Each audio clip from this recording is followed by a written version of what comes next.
Tous, bienvenue sur Miscom. On se retrouve aujourd'hui pour développer notre thématique hebdo sur l'aspect contenu, quel message aborder quand on a plein d'activités différentes. Et donc aujourd'hui, on rentre encore plus dans le détail sur finalement quel est le rôle de vos messages de manière générale et quels sont les rôles qu'il va devoir jouer ce contenu pour 2024. Mais avant tout, salut à tous.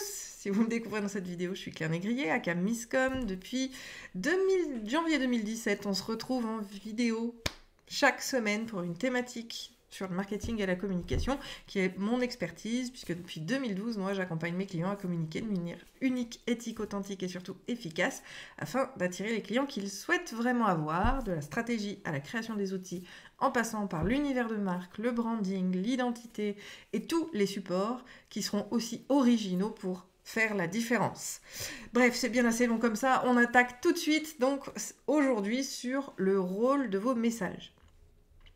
Bien souvent, on a trop tendance à vouloir, principe de réseaux sociaux, entre guillemets, c'est pas vraiment notre faute, parce qu'on nous pousse à publier, donner du contenu, faire des choses, etc. Et en fait, on perd complètement le sens du terme message.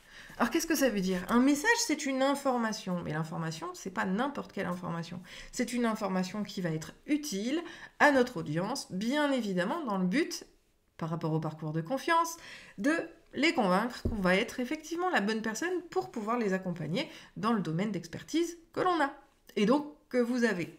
Le problème, comme je le disais, avec les réseaux sociaux, on nous pousse tellement à être actifs, la société veut toujours ça, et c'est de pire en pire. C'est l'instantanéité, les gens veulent des réponses dans la seconde, les choses se mettent en place. Et du coup, oui, ça devient fouillé. Et honnêtement, entre vous et moi, est-ce que vous vous rappelez exactement le pourquoi vous publiez, le pourquoi vous communiquez ?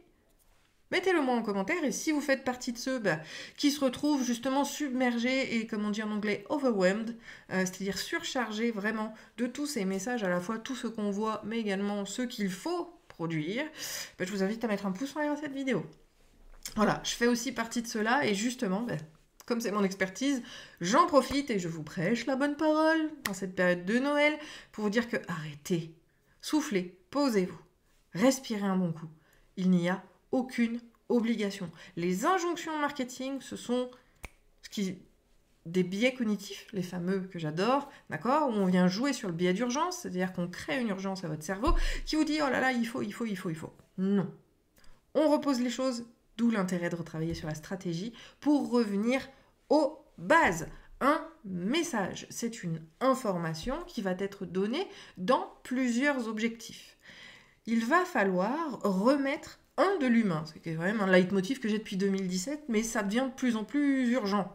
Remettez l'humain, remettez-vous en tant que personne, parce que malheureusement ou heureusement, vous qui faites partie des plus de 4000 personnes qui me suivez sur les réseaux, vous êtes tous des indépendants ou des petites entreprises. Vous êtes l'égérie de votre marque, vous êtes celui qui fait office de marque finalement. C'est le principe du personal branding.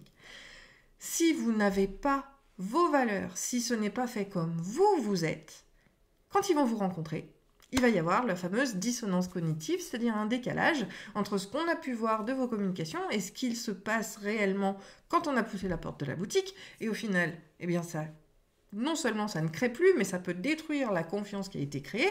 Et on est sur le principe donc qui dessert totalement votre entreprise. Donc, revenons principalement sur cette notion de message, sur donc les contenus que vous allez partager, leur rôle. Il y en a 4.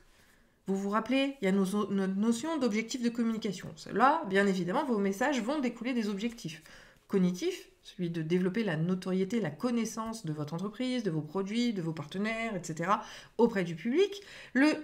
L'objectif affectif, là encore, on fait un petit rappel, bien évidemment, c'est pas celui de faire aimer votre marque, on s'en fout.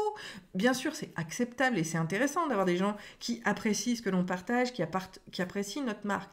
Mais en fait, d'un point de vue de l'entreprise et de son développement, c'est pas le fait d'aimer une marque qu'on a envie, c'est le fait que les gens soient engagés, entrent en cohérence avec nos valeurs, se ressentent effectivement attirés par notre entreprise, valident nos produits et nos services. C'est la notion d'autorité et de confiance qui va être indispensable pour passer à l'acte d'achat. Donc l'objectif affectif, bien évidemment, ça va nourrir votre professionnalisme, votre crédibilité, pour développer la confiance, encore une fois, que les gens ont en vous. Et enfin, effectivement, l'objectif affectif de communication, celui-ci, il vient proposer aux gens de passer à l'action. Consulter une page, s'inscrire à la newsletter, avoir davantage de messages, venir en message privé pour pouvoir échanger sur un sujet. Il y a plein d'actions. Je vous rappelle d'ailleurs que pour les réseaux sociaux, j'ai même créé un guide en vous proposant 36 appels à l'action différents que vous retrouvez dans la description de celle-ci. Ça, c'est l'état des lieux aujourd'hui. Arrêtez de vous surcharger pour rien, parce qu'en général, c'est pas efficace. On va se recentrer. Et donc, on va venir, pour la suite, parler de ce fameux rôle de vos différents messages.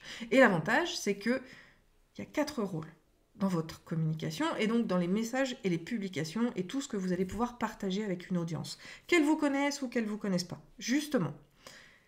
Et ces 4-là, bien souvent, une seule action va en nourrir plusieurs. Certaines actions vont en nourrir qu'une, bien sûr, mais majoritairement, on va tout nourrir. Donc, revenons sur ces fameux 4 objectifs. Enfin, ce n'est pas des objectifs, c'est réellement ce qui se passe. Donc, première étape, moi j'appelle ça des étapes. Votre message doit attirer une communauté de nouveaux entrants. Ah oui, la problématique, et ça c'est le principe du hold marketing, si j'ai une vidéo je vous la remets là-dessus, je crois bien qu'on en a parlé, qui était le principe de créer un produit et de le vendre à une multitude de gens. Ça c'était plutôt ce qui se faisait jusque dans les années 2000. Aujourd'hui on a switché et le marketing c'est plutôt sur l'aspect fidélisation. Mais il n'empêche que une fois que tout le monde a acheté tous nos produits, il faut quand même qu'il y ait des nouveaux entrants pour acheter les produits existants. Donc cette notion d'attirer, d'attraction, va être essentielle pour pouvoir pérenniser l'entreprise. Donc cette première étape, qui est finalement le parcours de confiance, c'est d'attirer les gens vers votre marque, dans votre univers, pour les amener à avoir envie de vous découvrir. La deuxième, une fois qu'on a attiré les gens, c'est bien évidemment la connexion. On ne peut pas humainement aujourd'hui, d'accord ? Et on reprend les principes de base, c'est que le marketing, c'est comme les relations humaines. Si je ne connecte pas avec les gens, il n'y a aucune raison pour qu'ils parlent avec moi. Si je ne vais pas à leur rencontre, si je ne leur pose pas des questions, si je ne suis pas à leur apporter justement dans le jargon on dirait des stimuli, qui vont leur permettre de rentrer en interaction avec nous. C'est ce principe de connexion. Il ne se passe rien non plus après. Donc, une fois qu'on a attiré, on va connecter avec ces gens-là.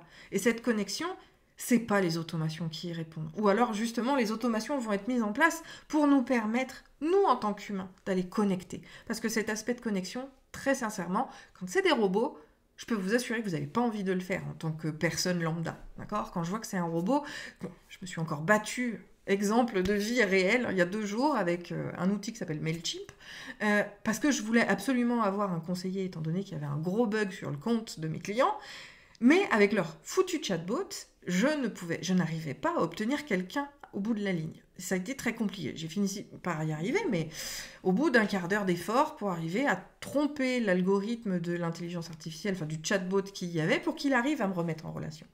On a besoin de relations humaines. Donc cette notion de connexion, elle est urgente et elle est ultra importante pour montrer à la personne que oui, on n'en a pas rien à foutre d'elle et on n'a pas juste envie de lui présenter ses produits. Après cette deuxième aspect de connexion, que votre message, on revient quand même sur cette notion-là, c'est l'orientation de vos messages. Votre message doit attirer des nouvelles personnes, vos messages doivent permettre de connecter avec ces gens-là. Et il y a une autre phase qui est, elle, primordiale, et c'est la plus difficile. C'est celle de nourrir votre audience. Vous m'entendez tout le temps parler de ça en général.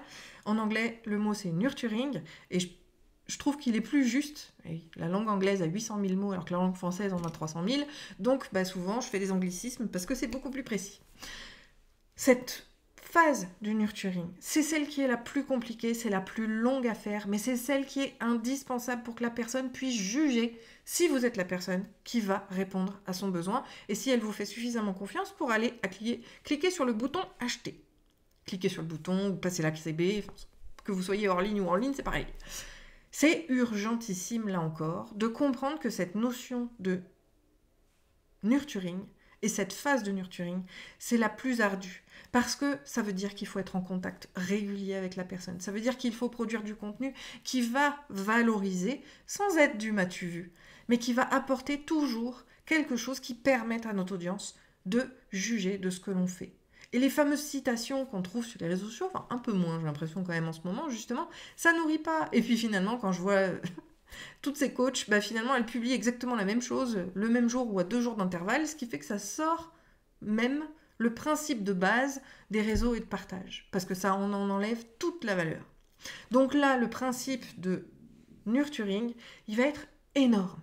Donc après la connexion, il y a effectivement cette phase de partage qu'on va avoir avec cette audience qui va faire cette notion de parcours. Pour rappel, si on reprend un chiffre, c'est 24 prises de contact avec une personne, de manière directe ou indirecte, par mail, sur les posts, etc. C'est en moyenne 24 pour que la personne se soit faite une idée de savoir si elle allait acheter ou pas vos produits un jour. D'accord ? Tous les marketeurs qui vous balancent, il faut 24 pour qu'ils achètent, c'est complètement faux.